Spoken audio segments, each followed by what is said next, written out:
YouTube, Rook here from Rook Geek Goodness, my little channel web for all things geeky and cool. Welcome back to the channel, guys. Welcome back to our action figure and unboxing video, and I'm super stoked. Woo! I am pumped and hyped to talk about this bad boy, because he's such a bad boy. That's right, the Mcfarlane Toys DC Multiverse Gold Label Emerald Twilight version of Parallax. If you're not familiar with what Parallax is all about, think of him as the evil Hal Jordan. The most widely known Green Lantern basically went rogue. He became a bad guy in the mid-90s. So get you guys kind of caught up to speed what really happened back in the 90s. Back in the 90s, unfortunately, the Green Lantern books were doing really bad sales-wise. And the editors over DC Comics decided to take free reign to say, you know what? They gave the rights to this particular character for Hal Jordan to two people, both Ron Mars, the writer, and Daryl Banks, the artist. They said, you know what, guys? Do whatever you can to get sales up. So they did exactly that. They decided to turn Hal Jordan, this guy right here, rogue. Make him a bad guy, because he was never really a bad guy before. They made him evil. And kind of what the whole process how he went evil was, he basically destroyed all the Guardians of the Universe except Ganthet, which was the only remaining Guardian of the Universe, and he annihilated pretty much the entire Green Lantern Corps. He stepped into basically the central power battery with 10 rings on each, basically 5 rings on each finger of power rings, and destroyed the central power battery, meaning killing all the Green Lanterns that would be in space. They were now all dead.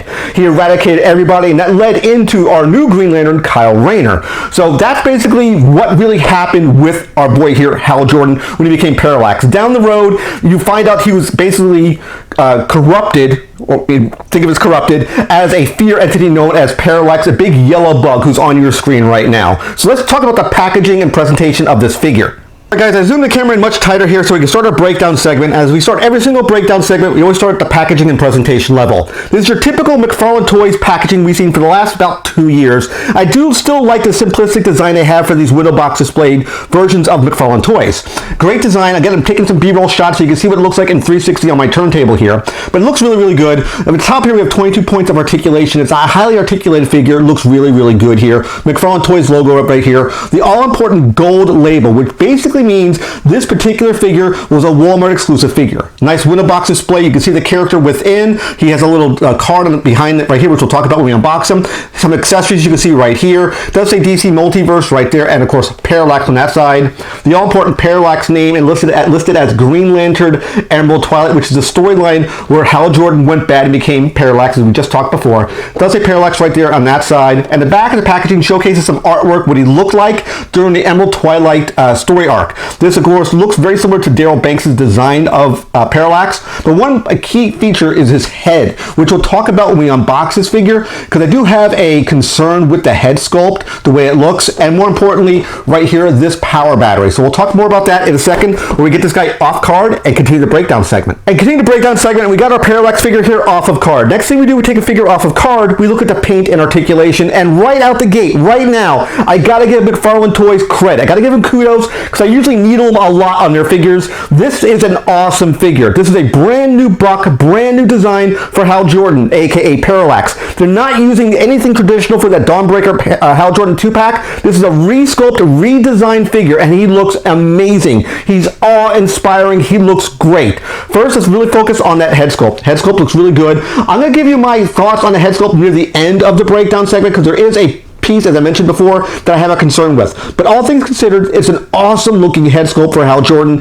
Parallax looks great. I'll take some up close shots of that head sculpt. Looks amazing. If we go down to the chest here, great looking design for Hal Jordan here. Very muscular, the way he looks. The design looks amazing. The shoulder pads, which is very similar to he had in the comic, as you saw in the back of the packaging, is very reminiscent to the Emerald Twilight storyline. Looks great. The arms look awesome here with the black, silver, and green design on the gauntlets. Same thing carries to the leg sculpt, as you can see right there, sort of the armored legs which he had in the comics. The cape here looks really cool.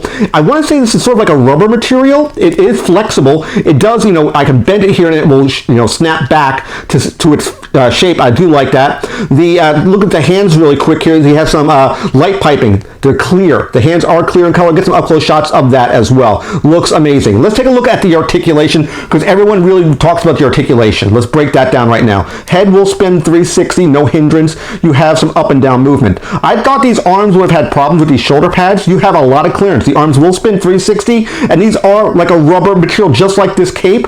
They do flex, and there is some molding on the tops of the shoulder pads. I do like that as well. If you look the back up here, that's what the back of the character would look like. Again, free range of motion. The elbow has a double jointed elbow right here. It's not hidden pins on this one, unfortunately. The hand will spin 360 where you have that translucent hand.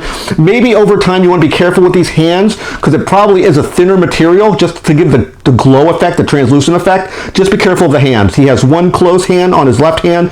His right hand is more of an open grip, so you can put his accessories, in this case his power battery in, which we'll talk more about that shortly. I do like, again, the same look, the sculpted abs look awesome. He does have a waist joint here. He does have an ab crunch. Can go forward and backward. Can spin 360 with no hindrance. Do like that a lot. He can kick. You can get a decent kick out of the figure. It gets pretty high. As you can tell from here and here, there's a double jointed knee. It will pop, and you can bring the knee kind of really far back. You see me like flexing the leg. You can get the leg really, really far back. I mean, literally, he's going to kick himself behind. You can see how far that leg goes back. There's a lot of articulation here, guys. It will spin 360. It will not rip off of the torso here, so I do like that, so it doesn't come off the crotch. There is a little bit of a wiggle room here on the legs. There's a bit of a gap in the crotch section. The legs do stand out a bit, which I won't say it's a bad problem, but I did notice that. And feet can spin 360 and go up and down. There is also, looks to be a toe cut as well right there. You can see the toe cut boot being pushed all the way up. So 22 points of articulation. I can absolutely see that happening on this figure. Massive amounts of articulation. Now let's focus on those accessories. So Parallax here comes with basically 5 accessories. First thing is first, let's talk about that card we talked about at the beginning of the video. A nice little shot of Parallax. This is what he looked like basically in the Emerald Twilight comic. And here's a little write-up. They talk about the story, which I kind of briefly talked about in the beginning of the video. You can pause it and read it right there. A nice design of Parallax right there. Again, looks like something that Daryl Banks would have drawn. Now, he does come with a figure stand. It looks like all Mcfarlane toys do support a figure stand. This is a fan we've seen before. It does have the DC symbol on it. I think right here, right at the bottom right there. Single point.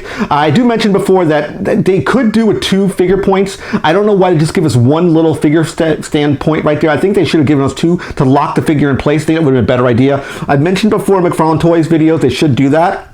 He does have 3 translucent items you can see here. First, I'll get some up-close shots of these guys here. These are sort of these energy effects, these construct energy effects made of like this light-colored translucent green material. They are sculpted. He does have one for left and right hand that you can have him wield, which looks good.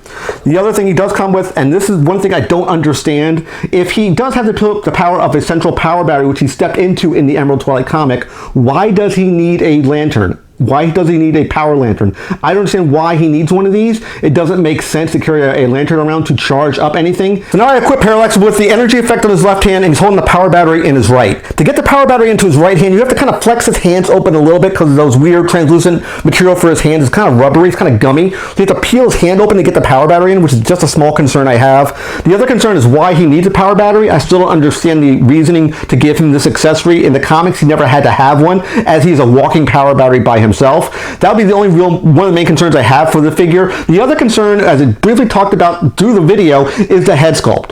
During the Emerald Twilight storyline, Hal Jordan had gray sideburns on the side of his head. He was a much older character during the time frame when he became Parallax. He even showcases it on the artwork. You can see the back of the box. He has the white kind of pinstripes sideburns on the side of his head because he's, again, a much older character. Why he made him look younger here, that I don't understand. That would be the only 2 real reasons I have for concerns for this particular figure. And with that being said, let's go to final thoughts and wrap up this video. Alright guys, final thoughts on Mcfarlane Toys DC Multiverse Go Label Parallax, aka the Evil Hal Jordan. I love this figure. I love everything about this figure. Yes, granted, I am a big Green Lantern fan, but they nailed this. Mcfarlane Toys nailed this figure. This is an S tier level figure. They did everything great with this figure, from paint, deco, design, articulation, engineering. Everything about this figure is great.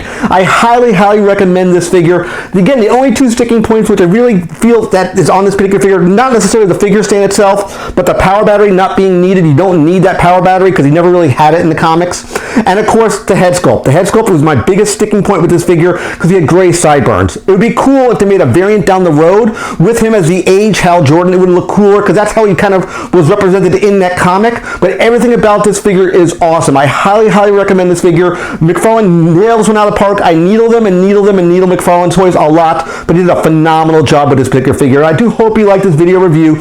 Give it a like at the bottom of the page. Click that like, that thumbs up. It really, really helps. Click that all-important subscribe button, picture my face. When you subscribe to the channel, click the bell icon to be notified of the latest videos. And of course, last but not least, we have windows over here to watch more of my content. Take care, guys. See you next video. Bye-bye.